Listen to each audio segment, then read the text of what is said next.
예, 종종 뵈니까 올 들어 벌써 세 번째인 것 같아요. 여기도 무슨 명예교인 뭐 그런 제도가 없나요? 예, 제가 등록해서 출석은 하시는 꾸준히 할 수 없지만 그래도 지체 한 사람으로 그렇게 또 얘기해 주시고요. 아, 제가 이제 목회를 하다가 조기 은퇴를 했거든요. 정년을 좀 앞두고 미리 좀 은퇴를 하고 지금은 이제 학교에서 학생들을 가르치고 있는데요. 목사라는 이 직함 자체가 늘 제게는 부담이 되었습니다. 무슨 말인가 하면 특별히 제 아내가 그래도 당신이 목사잖아 혹은 또 설교한 대로 살아야 되는 이런 부담, 목사라는 이 직함이 오는 부담, 은퇴하니까 그게 없어서 너무 좋은 거예요. 그냥 한 성도로 돌아가는 게 너무 좋은 거예요. 근데 제가 신학교에서 기독교 윤리를 가르쳐요. 근데 이게 새로운 부담이에요. 응? 기독교 윤리 교수가 저런 식으로 이게 또 부담이 되는 거예요. 그래서 이번 이제 2학기 때는 인간론을 가르쳐요. 그러니까 사람이 먼저 돼야지. 왜 제가 이 말씀을 드리는가 하면 제가 오늘 살고 있는 용인에서 이곳에 오는데 2시간 20분 걸렸어요. 2시간 20분. 뭐 완전히 지방 그죠? 소도시 내려가는 그 이상으로 시간이 많이 걸렸습니다. 차들이 얼마나 밀리는지 몰라요. 제가 초조했을까요? 그러지 않으면 여유 있게 왔을까요? 마음 편하게. 초조하죠. 왜요? 뭐 그냥 약속이 없는 모임에 간다든지 그 약속 시간이 정해지지 않은 모임에 간다든지 뭐 그러면 초조하지 않을 거예요. 근데 오늘 집회가 있잖아요. 그래서 40분 좀 못해서 도착을 했거든요. 초조하더라고요. 그런데 오늘 설교 내용이 초조하지 말라예요. 하나님의 신실하심을 믿고 영적인 좀 여유를 가져라. 그래서 목사도 기독교 윤리학자도 다 하나님의 은혜 없이는 안 되는구나. 맞습니다. 사실은 아무리 설교자가 설교를 잘해도 하나님의 말씀 자체의 능력을 뛰어넘을 수 없어요. 왜요? 성령께서 감동으로 지은 이 말씀 자체에. 그러니까 제가 할 일은요, 이걸 조금 풀이해서 우리가 좀 더 알기 쉽도록 이해하도록 돕는 것 외에는 아니에요. 그래서 진정한 이분 수련의 강사는 제가 아니고 성령님이세요. 믿으시죠? 성령님이세요. 그렇다면요, 성령께서 또 우리의 마음을 다스리고 계시니 우리의 마음을 먼저 드립니다. 은혜를 받기 전에 저 자신을 내어놓습니다. 저를 만져주시고 또 이번 수련을 통해서 가지고 있던 어려움들, 문제들, 그리고 늘 넘어지게 하는 유혹으로부터 좀 맞설 수 있는 견고한 믿음의 사람으로 저를 세워달라. 그런 간절함이 있었으면 좋겠습니다. 그래서 간절함보다 더 필요한 은혜를 받기 위한 수단은 없는 것 같아요. 정말 나 자신을 맡기고 이번에 하나님께서 사흘 동안 주실 또 은혜들을 기대하고 기다리고 함께 나누었으면 좋겠습니다. 이번 제가 말씀 사흘 동안 전하게 될 텐데 말씀의 총 주제가 뭔지 혹시 기억이 나시나요? 로마서 8장 39절에서 따왔는데 오직 주의 사랑에 매여. 네, 오직 주의 사랑에 매여. 그리고 오늘은요, 나의 갈 길 다가도록 길 문제죠. 인생의 여정 문제죠.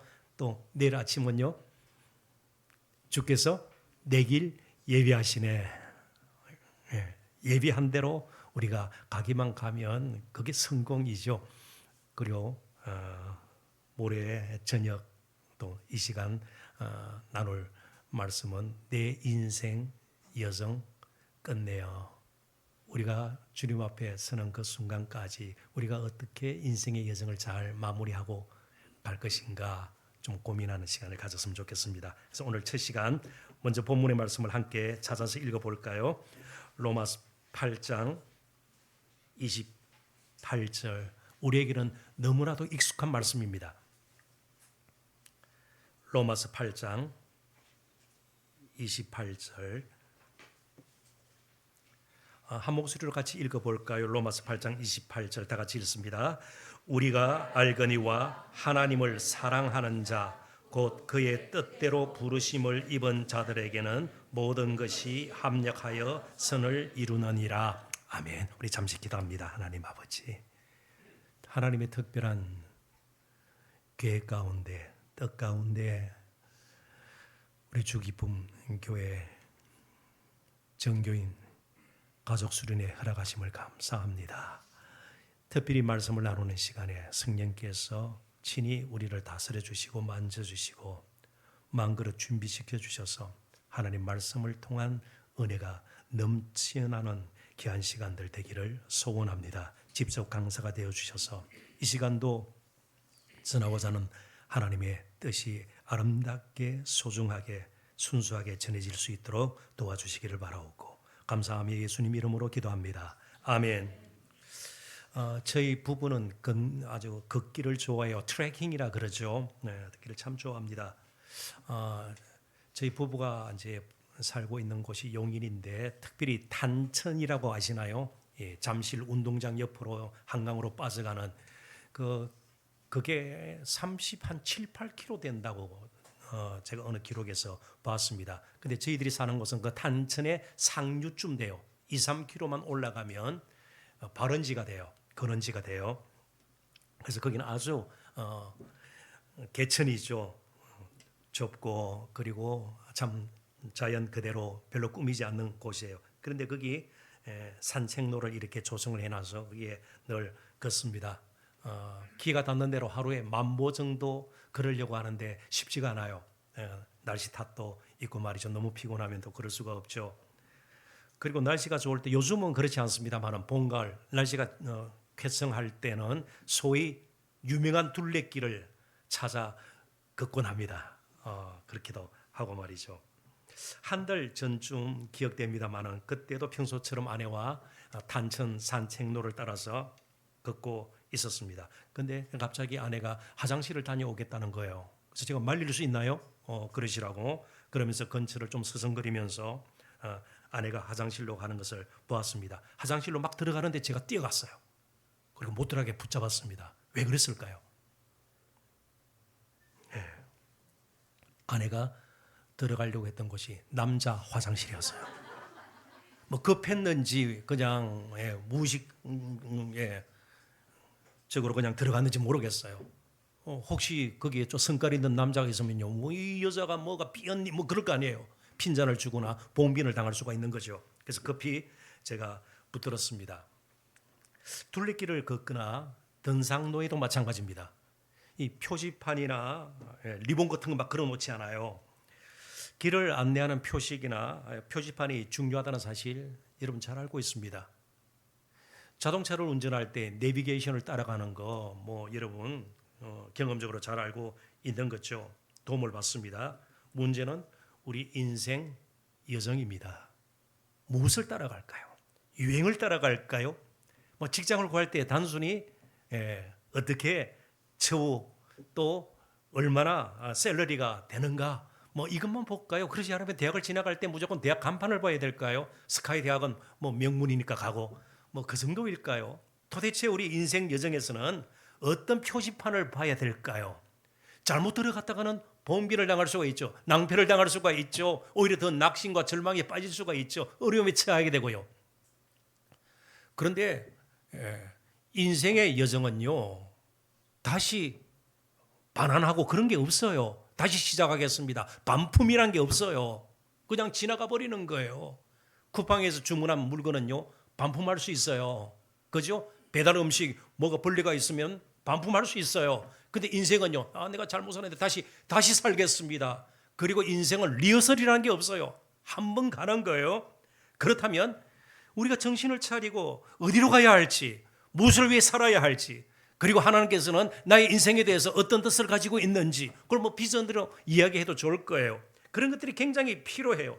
그런데 대체적으로 우리가 인생의 여정, 인생길을 걸어가면서 생기는 문제들, 그게 갈등일 수 있고요. 불안, 두려움, 혹은 지나친 낙심, 그런 것들 하나님의 인도를 따르지 않고 우리 자신의 경험, 판단, 대충 정해놓은 계획을 따라 인생의 길을 가다가 생기는 것들입니다. 본문은 우리가 이 땅에서의 여정을 제대로 끝내기 위해서는요, 제일 먼저 하나님의 신실하심을 믿는 것으로부터 시작하라고 가르쳐 줍니다. 하나님의 신실하심.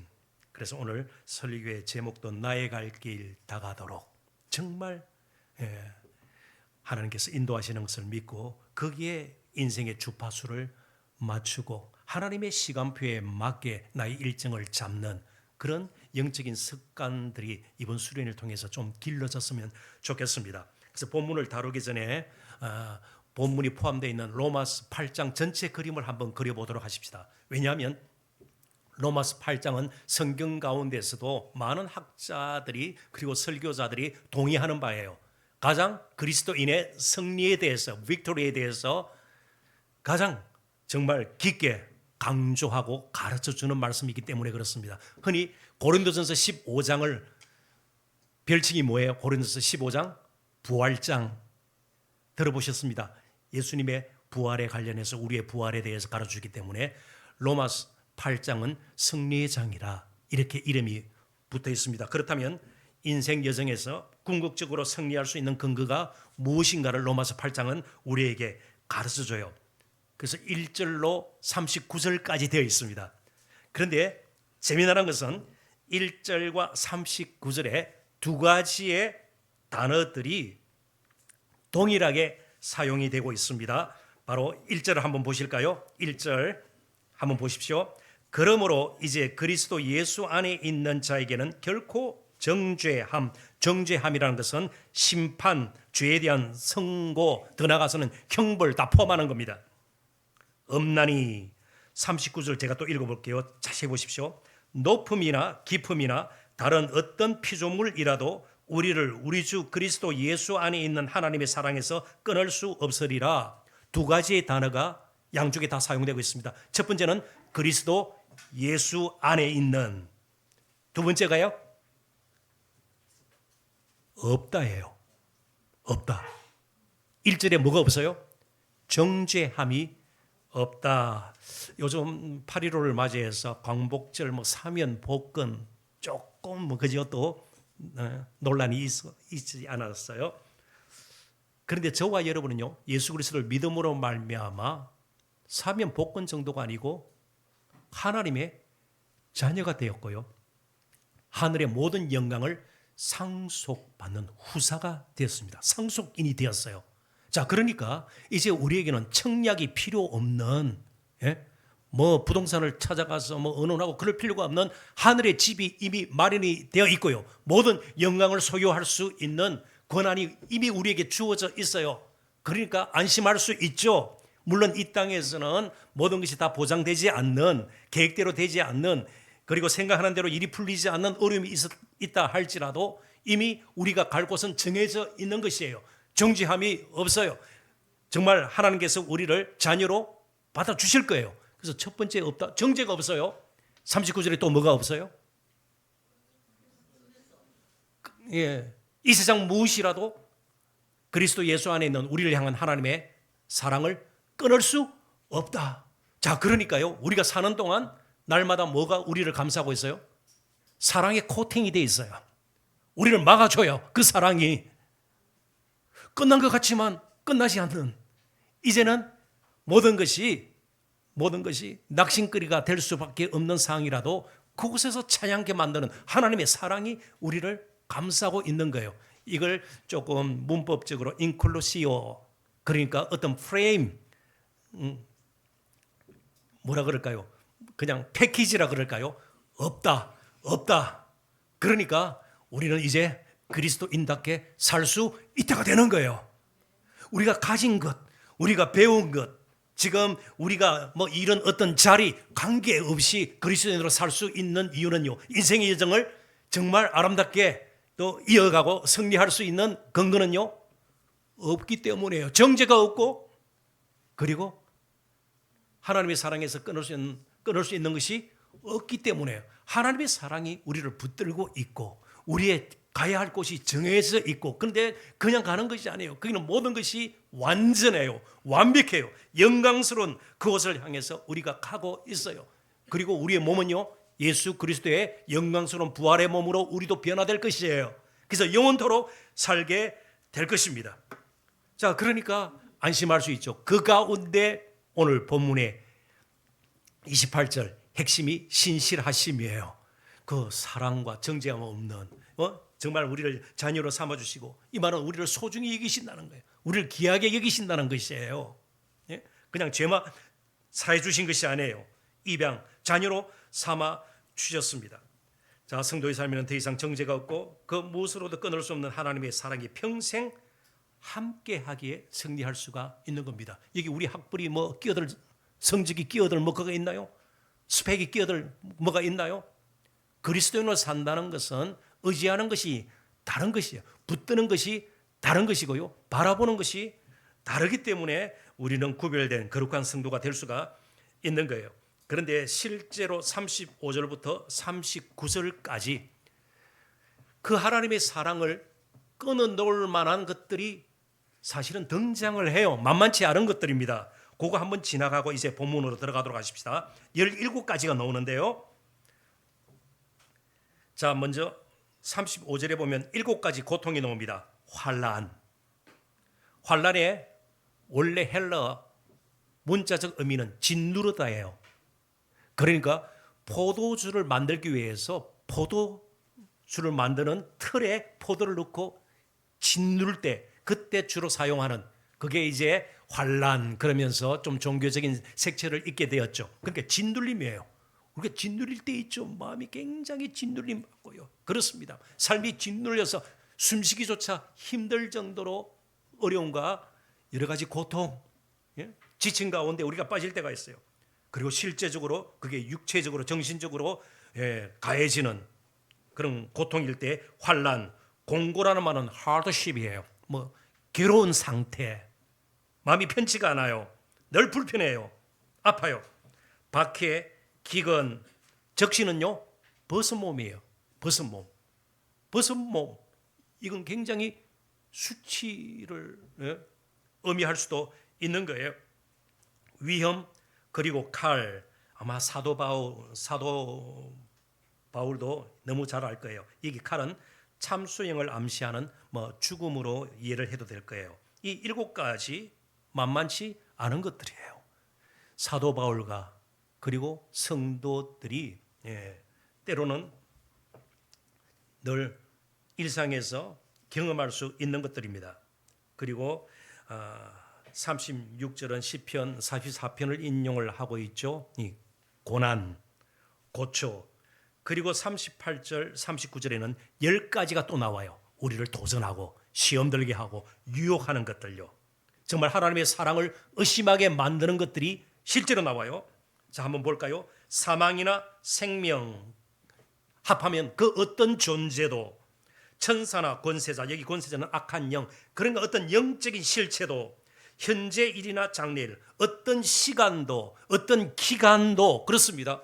우리가 젊을 때, 중년이 되었을 때, 나이가 들었을 때, 그 임종을 또 맞이하게 되는 그런 마지막 순간, 이 모든 시간들, 높음이나 깊음과 같은 또 공간, 혹은 인간의 운명을 좌우한다고 믿어졌던 우주의 실체들, 그러니까 땅 아래, 땅 위에 어떤 영적인 세계, 이 모든 마지막 다른 어떤 피조물이라도 창조주 하나님의 우리를 향한 사랑을 끊을 수 없는 거예요.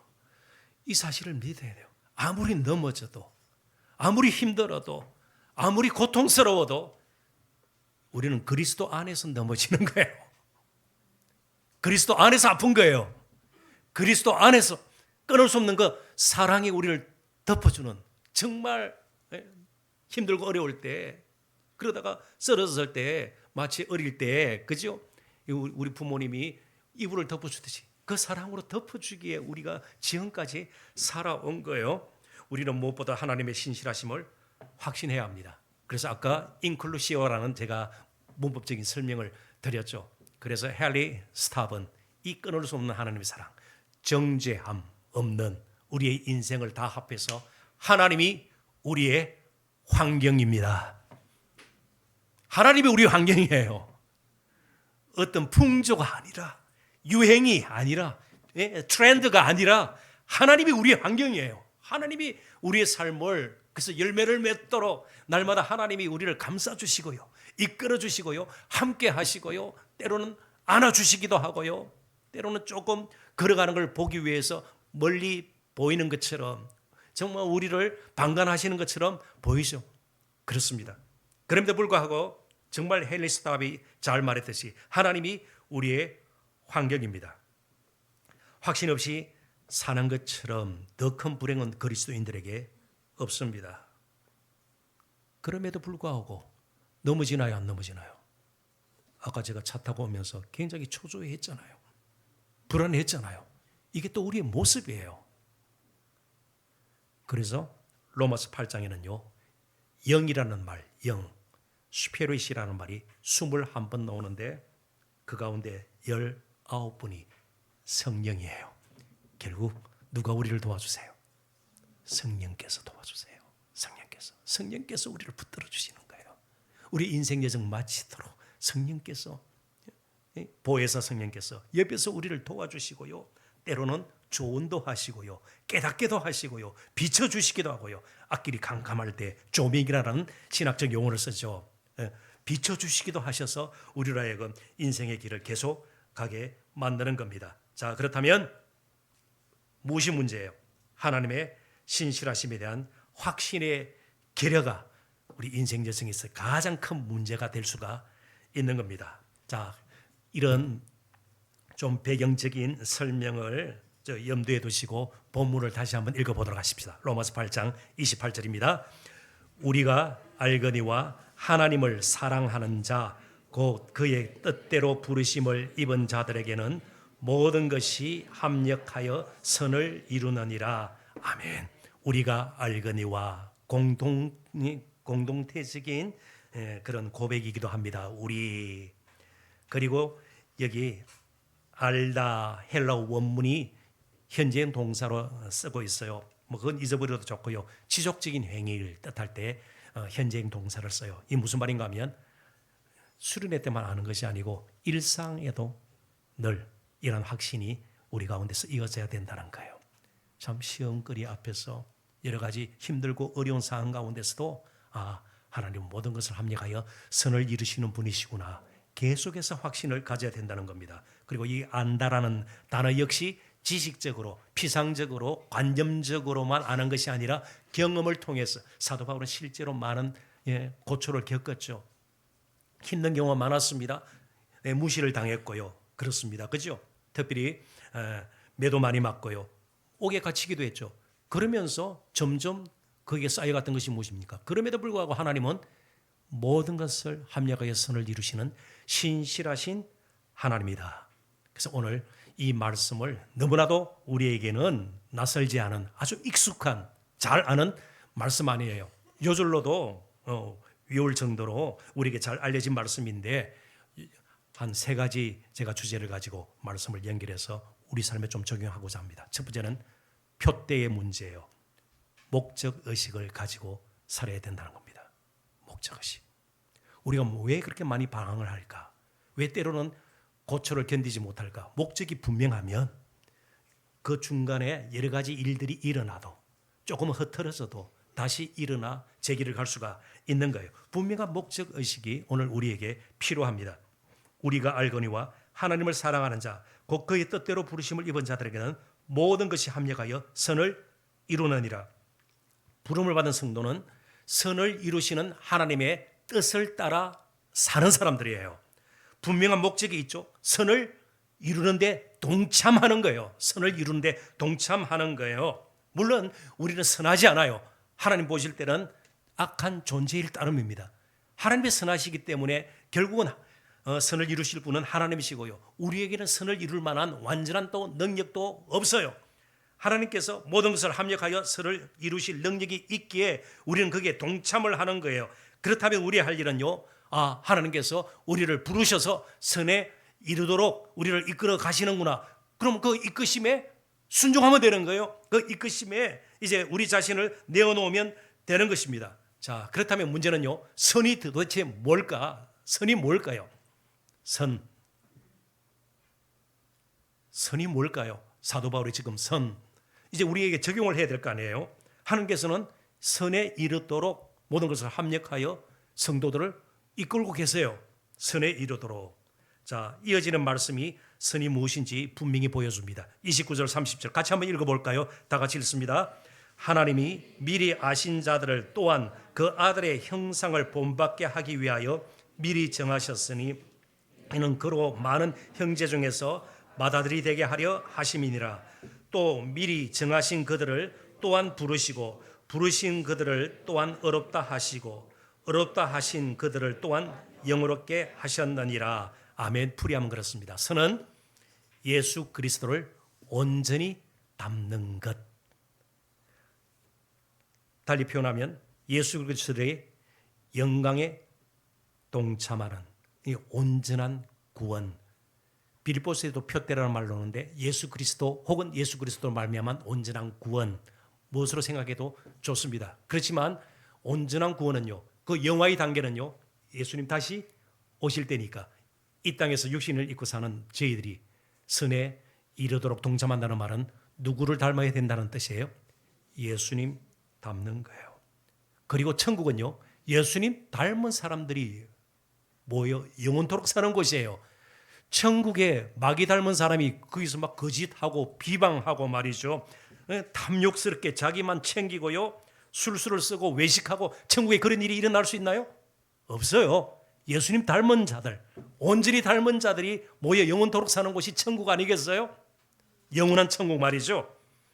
자, 그렇다면 이 땅에서 우리는 미리 천국을 맛볼 뿐만 아니고 천국 백성으로 살아가야 되는 거예요. 선에 이르는 그런 목적이 분명히 있고 표대가 있다면 이 땅에서는 가장 먼저 해야 할 일이 무엇일까요? 예수님 닮는 거예요. 자, 그렇다면 목회자에게는요, 큰 교회를 이루고 또 완전히 CEO처럼 행세를 하고 그게 아니고 예수님 닮은 목회자가 되어야 되죠. 예수님 닮은 학생이 되어야 되고요. 예수님 닮은 주부가 되어야 되고요. 예수님 닮은 직장인, 사업가가 되어야 되고요. 그리고 예수님 닮은 전문인이 되어야죠. 이게 인생의 첫 이유예요. 그거 위해서 좀 더 예수님 닮기 위해서 돈이 필요할 때는 하나님께 물질을 구하고 또 물질을 마련하고요. 좀 더 학식이 필요하면 유학도 떠나게 되는 것이고요. 결국 우리 인생 이 땅에 삶을 얼마나 살겠어요? 150년 이상 살겠어요? 아직 그런 일이 없어요. 그죠? 110대에서 보통 머물잖아요. 기네스북에 올라오는 최장수 인물들 보면 말이죠. 그럼 그때까지 뭐 하는 거예요? 예수님 닮는 거예요. 자, 역으로 한번 생각해 보십시오. 자, 우리 학생도 이게 있는데 지금 입시 준비하고 있나요? 지금 몇 학년이에요? 몇 학년? 고1. 너무 힘들 때네요.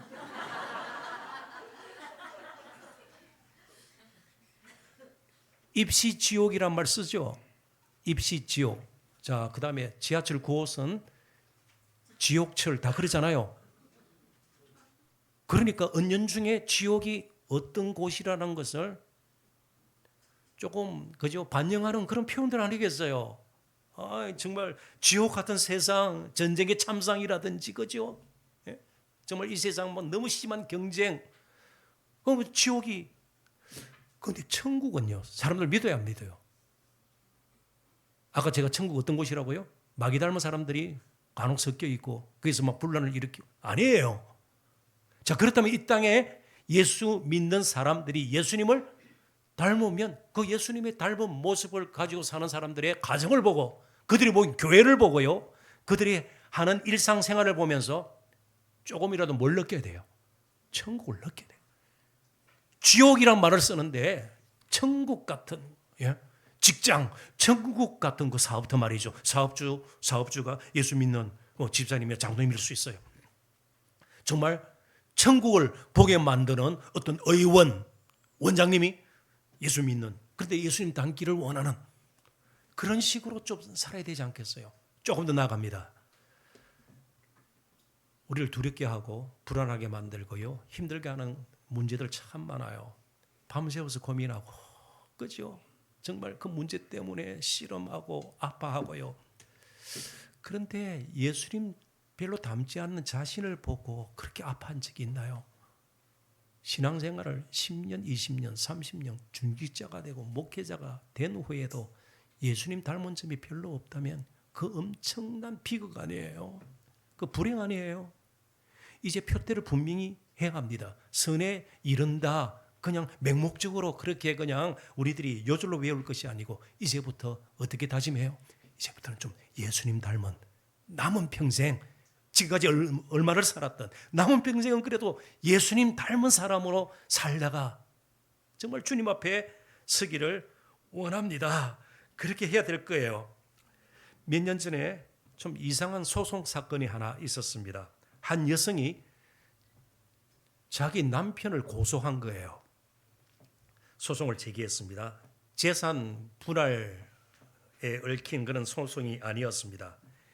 남편이 신장이 다 망가져 가지고요. 아마 술을 많이 드셨는지 뭐 아무튼 신장이 몇 개예요? 두 개 다 이제 못 쓰게 됐습니다. 그런데 이식을 받아야 되는데 이식 받는데 시간도 많이 걸리잖아요. 시간도 많이 걸리고 맞는 또 사람. 그런데 아내 신장이 맞는 거예요. 그 아내 둘 중에 하나를 떼준 거예요. 신장 이식 수술했어요. 얼마나 감사한 일이에요.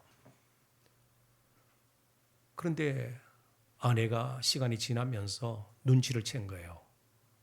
건강을 회복한 남편이 바람을 피우기 시작했어요. 그래서 소송을 걸었습니다. 신장 반환 소송. 내 신장을 돌려다오.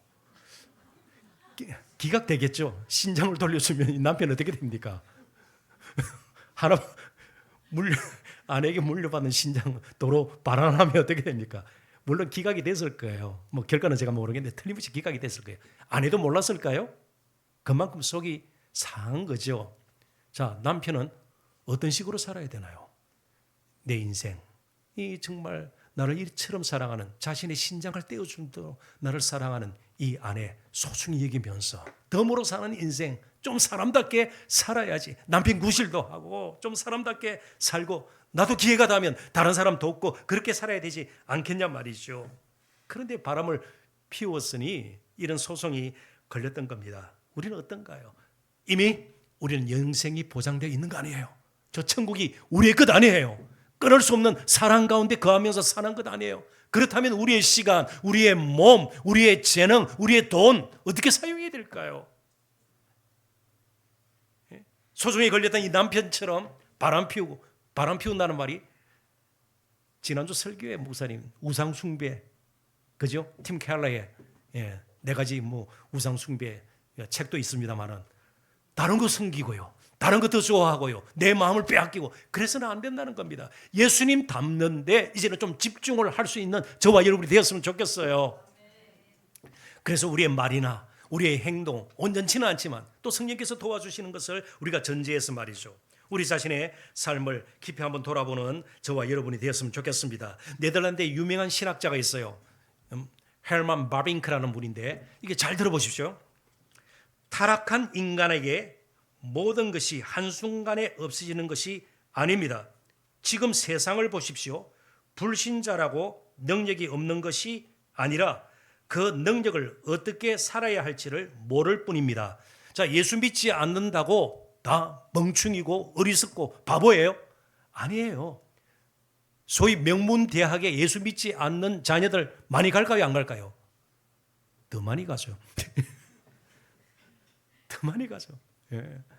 제가 이 신림동에서 목회를 할 때 거기 서울대가 아주 가까이 있어요. 근데 서울대 학생보다 다른 삼수생들이 쉽지 않아요. 다 근처 대학 갔으면 좋겠는데 다 그렇지가 않아요. 지방대도 가고 말이죠. 제가 무시하는 것이 아니에요. 예수 믿지 않는 사람들, 자 S그룹, 그죠? 우리나라 최대 굴지의 재벌그룹, 예수 믿는 사람들이에요? 아니에요. 아니에요. H그룹, 예수 믿는 사람이에요? 아니에요. 자, 그러면 우리가 어떻게 승리한단 말이에요? 돈이 많아서요? 아니에요. 다 명문대 출신이기 때문에요? 아니에요. 다 건강하기 때문에요? 아니에요. 헬만 바빙크가 강조한 게 뭐예요? 거룩은 능력의 차이에서 오는 것이 아니고 반향의 차이에서 오는 것이다. 어떻게 쓸 줄을 아는 사람들이 그리스도인이에요. 돈이 많든 적든 많이 배웠든 덜 배웠든 세상적으로 지위가 높은 지위에 있든 그렇지 않든 건강하든 좀 몸이 상했든 그래도 예수님 닮고자 원하고요. 그게 기도 제목이고요. 그게 집중하는 거예요. 그래서 많지 않더라도 그걸 예수님처럼 나누고 베푸는데 사용한다든지 자신의 지식도 자신의 시간도 그렇게 사는 거예요. 이게 목적 의식을 가지고 표대를 향하는 우리 인생 여정이 되어야 합니다. 두 번째 주제가 위탁입니다. 이제 나를 인도하시는 하나님을 믿는다면 좀 맡길 줄 알아야 합니다. 그러니까 자기 집착에서 좀 헤어나야 돼요. 보면 끝까지 자기를 붙들고 놓질 않아요. 자기 손에서 모든 것을 이루려고 해요. 필요해요. 건면해야 되고요. 성실해야 되고요. 열심히 공부해야 되고요. 열심히 일해야 되고요. 그렇지만 어느 순간 이후로는요. 맡길 줄도 알아야 합니다. 선을 이루어 가시는 하나님의 뜻에 맞게 나 자신을 하나님의 손에 맡기는 이게 위탁이에요. 위탁, 하나님의 손에 맡기는 거예요. 내 손에서 모든 것이 해결될 것이고 끝을 낼 것이다. 이걸 포기하고 그냥 손을 내려놓고 하나님의 손에 내 인생을 맡기는 것이 필요합니다. 믿음은 본질적으로 맡김이에요. 그래서 주님 그러잖아요. 주 예수 그리스도 그러잖아요. 그리스도 나의 메시아 죄를 구원하신 그런 분이실 뿐만 아니고 내 인생의 주인이십니다. 그래서 우리가 주님 그렇게 하지 않아요. 아무튼 하나님은 선에 이르도록 그분의 손에서 지금 이 시간에도 우리를 다듬고 계십니다. 예수님을 닮도록 계속해서 선에 이르도록 우리를 다듬어 가시는 거예요. 그런데 어떤 식으로 우리를 다듬어 가십니까? 모든 것을 합력하여 선을 이룬다 그랬습니다. 이게 좀 주목할 필요가 있습니다.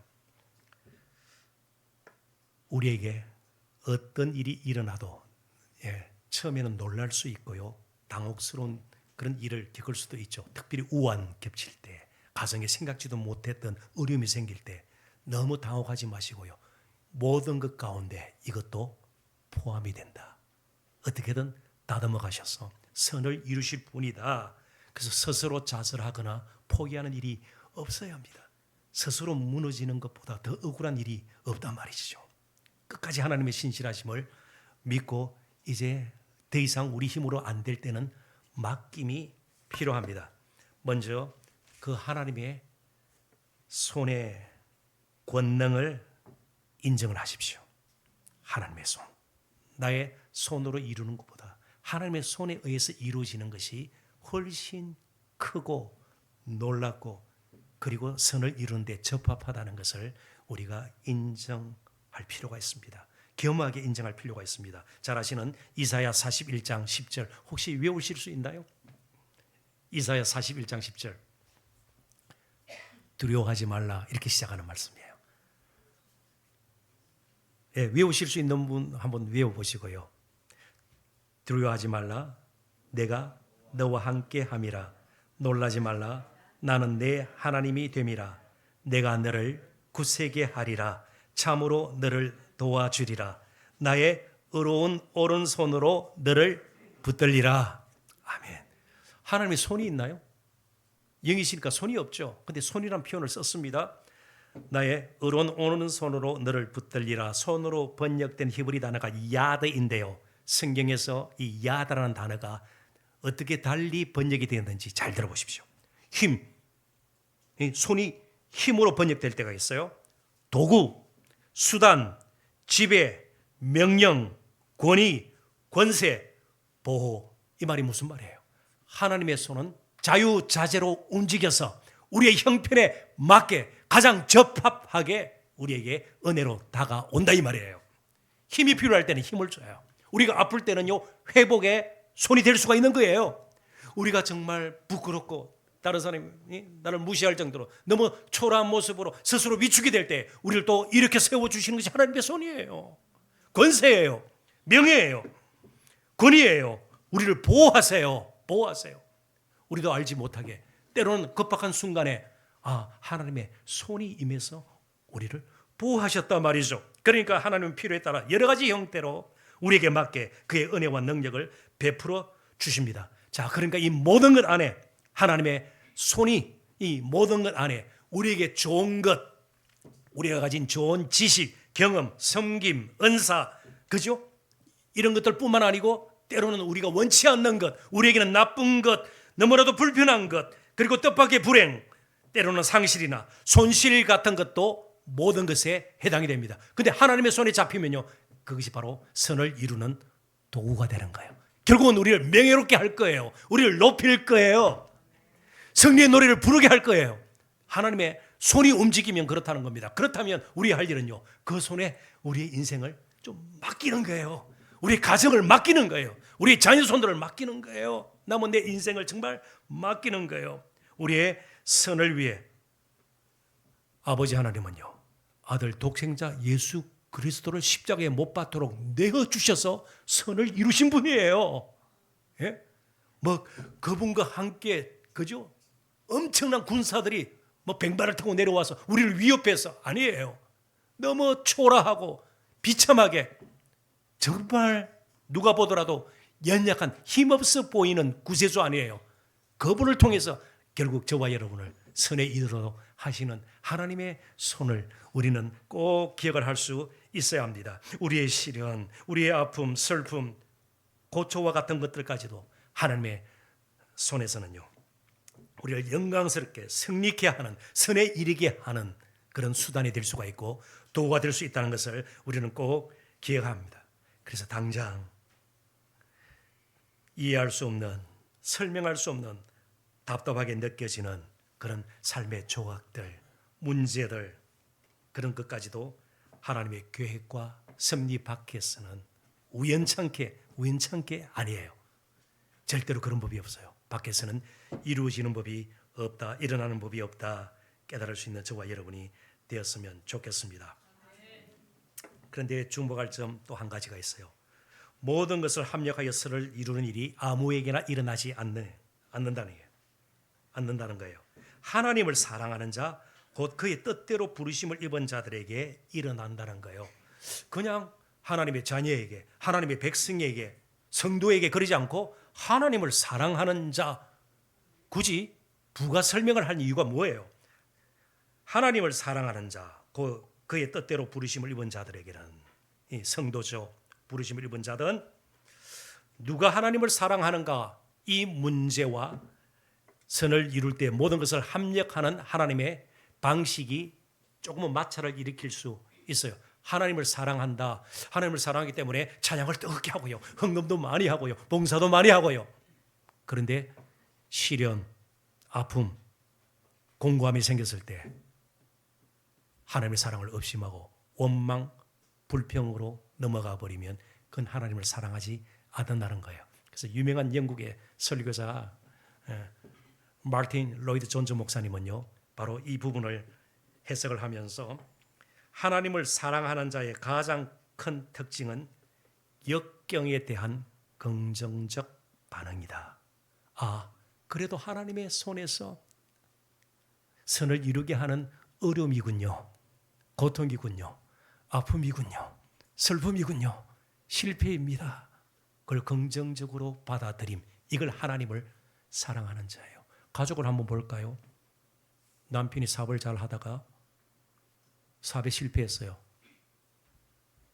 그 남편을 계속 사랑하면요, 힘을 보태주고, 그렇죠? 그럴 거 아니에요. 돈도 못 버는 밥이나 축내는 나가 죽으라 그럴 거예요? 아니에요. 하나님 우리를 사랑하세요. 그럼 우리가 하나님을 사랑하는 고백요, 하나님은 나를 사랑하셔서 이런 일이 나에게 일어날 수 있구나. 자, 그렇기 때문에 아무에게나 고통은 일어나지 않아요. 그걸 오히려 찬양으로 바꿀 수 있는, 감사로 바꿀 수 있는, 간증으로 바꿀 수 있는 사람들에게 때로는 모든 것 가운데 우리가 원치 않는 불편한 것, 아픈 것, 슬픈 것들이 이어서 일어날 수가 있는 겁니다. 한 성경의 인물을 볼까요? 요셉이에요. 요셉은 부모의 특별한 사랑을 받았습니다. 그죠? 그래서 옷도 달랐어요. 무슨 옷을 입고 있었어요? 채색 옷을 입고 있었습니다. 형제들이 볼 때 눈에 가시예요. 말도 얄밉게 하는 데다가 저 채색 옷을 보면 뭐, 우라가 막 치미는 거죠. 그래서 형제들이 모여가지고 불러내가지고 채색 옷 벗기고 죽이려다가 그죠? 예, 결국은 애굽의 종으로 팔아버리죠. 13년이 흐릅니다. 형제들은 요셉의 채색 옷을 벗겼지만 하나님은요. 창세기 41장 42절에 보면 세마포 옷을 입혀요. 세마포 옷은 권력의 상징입니다. 애굽의 총리가 되는 거예요. 몇 년 걸렸어요? 13년 걸렸습니다. 13년. 그 후에 채색 옷을 벗기고 종으로 형제를 팔아버렸던 나머지 야곱의 아들들이 요셉 앞에 섰습니다. 요셉이 이렇게 이야기해요. 창세기 50장 20절. 당신들은 나를 해하려 하였으나 하나님은 그것을 선으로 바꾸사. 하나님의 손에서는요. 형제들은 그 손으로 채색 옷을 벗겼지만 하나님은 그 손으로 세마포 옷을 입혀서요. 오늘과 같이 많은 백성의 생명을 구원하게 하시려 하셨나니. 그래서 꼭 기억을 하십시오. 나에게 일어나는 고통, 이게 고통으로 끝나지 않아요. 우리의 마지막 단어는 뭐예요? 승리예요. 선이에요. 영광이에요. 고난이 아니에요. 바로 그 일을 통해서 선으로 바꾸시는 하나님의 뜻에 맞게 위탁, 드림으로 나를 통해서 다른 사람이 유익을 얻도록. 결국 형제를 구원하기 위해서 채색 옷이 벗겨졌던가요? 하나님께서 세마포 옷을 입힘으로 말이죠. 그러니까 때로 우리에게 정말 이건 불행이다. 왜? 저 가정에는 저런 시험거리가 생겼는가? 혹시 뭐 숨은 죄가 있는가? 절대로 그런 식으로 인과응보적으로 생각해서는 안 돼요. 교통사고 났는데 틀림없이 뭔가 숨은 죄가 있는가 보다.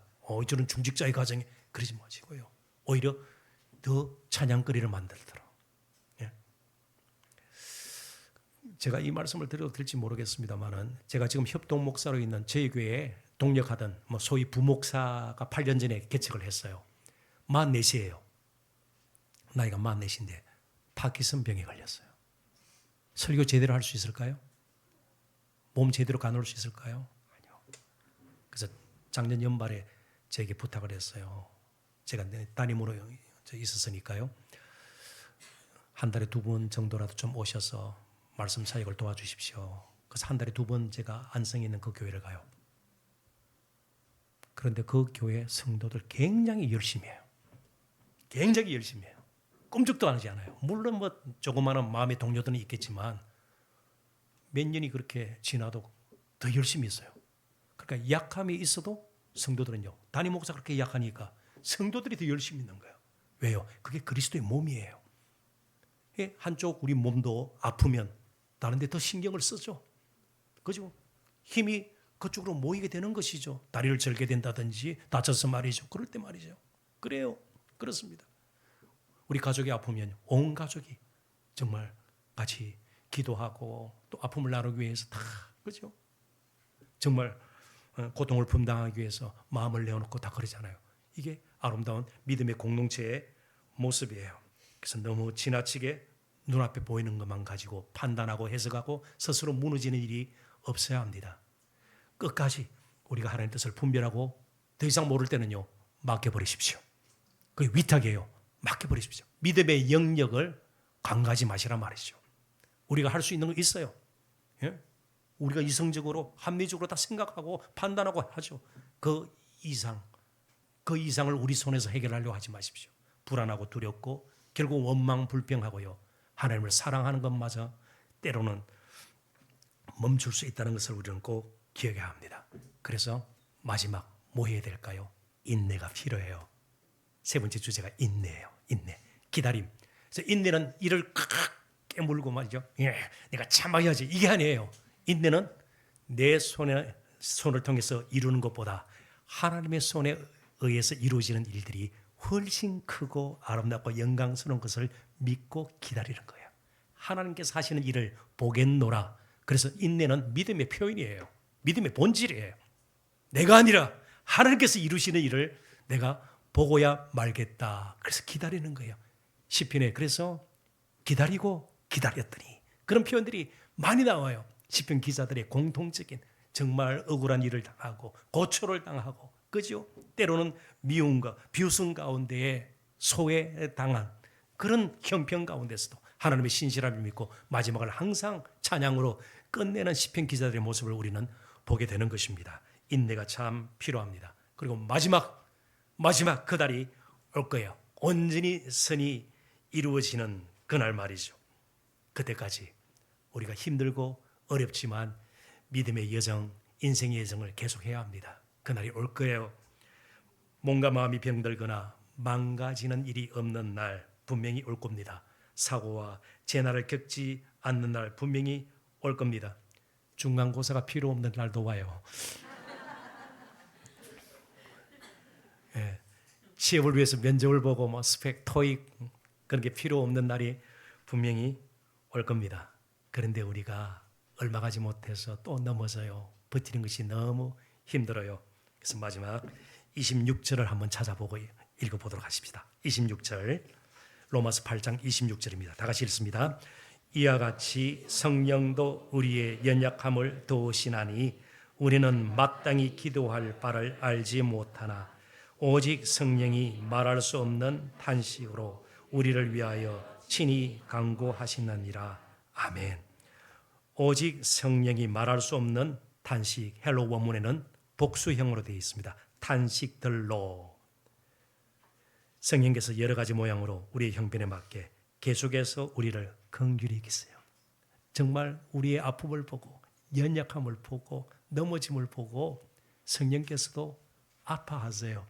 탄식들. 그러니까 우리가 자주 넘어지는 존재인 걸 알아요. 연약한 존재인 걸 알아요. 늘 온전한 믿음으로 살지 못하는 것을 성령께서도 알고 계세요. 심지어 기도조차 하지 못할 정도로 영적으로 정말 밑바닥까지 떨어졌을 때 성령께서 친히 우리를 위해서 기도까지 하세요. 하나님의 뜻을 그분이 헤아려서 가장 적합한 기도를 우리를 위해서 해주시는 분이십니다. 사랑하는 성도 여러분, 힘을 내십시오. 우리는 홀로가 아닙니다. 우리의 마지막은 선이고 온전함이고 영광입니다. 그러니까 우리의 연약함 자체, 우리가 겪고 있는 문제 자체가 문제가 아니라 그런 가운데서도 하나님의 신실하심을 잊어버리고 목적의식 없이 맡기지 못하고 기다리지 못하고 스스로 주저앉는 것이 가장 큰 문제입니다. 제 말씀을 맺습니다. 한 선교사 탐험가의 기도를 여러분들에게 소개할까 합니다. 19세기 스코틀랜드의 선교사였고 또 탐험가였던 데이비드 리빙스턴, 여러분 잘 아십니다. 아프리카 대륙의 동에서 서로 걸어서 46,000km 세기를 만들었어요. 46,000km면 어느 정도 되나요? 서울에서 부산 경부고속도로가 428km니까 그걸 한 100번? 예, 100번. 그러니까 서울, 부산을 왕복으로 걸어서 50번 정도 한 셈이에요. 그보다 더 되는 것이죠. 새로운 길을 개척을 했고 가는 곳마다 복음을 전했습니다. 그리고 언제나 새로운 길을 갈 때 아침에 일어나서 꼭 들었던 기도. 아침에 하루를 시작하면서 세기를 떠나면서 그가 이렇게 기도했습니다. 어디든지 보내소서. 그러나 주여 함께 가소서. 무슨 짐이든지 지우소서. 그러나 견딜 힘을 주옵소서. 무엇에도 매이지 않게 하소서. 오직 당신의 마음에 매이게 하소서. 나의 예수, 나의 왕, 나의 생명, 나의 전부이시여. 나는 다시 한번 내 전생애를 당신께 드리나이다. 당신 없이는 한 발짝도 갈 수 없습니다. 그러나 당신과 함께라면 어디든지 가겠나이다. 오직 주의 사랑에 매여 나의 갈 길 다가도록 신실하게 우리를 인도하시는 그 하나님을 향해서 우리의 삶을 내어놓고 그리고 선을 향한 표대를 향한 인내의 발걸음 계속해서 뛰어놓으시며 믿음의 성 계속하시기를 주의 이름으로 축원합니다.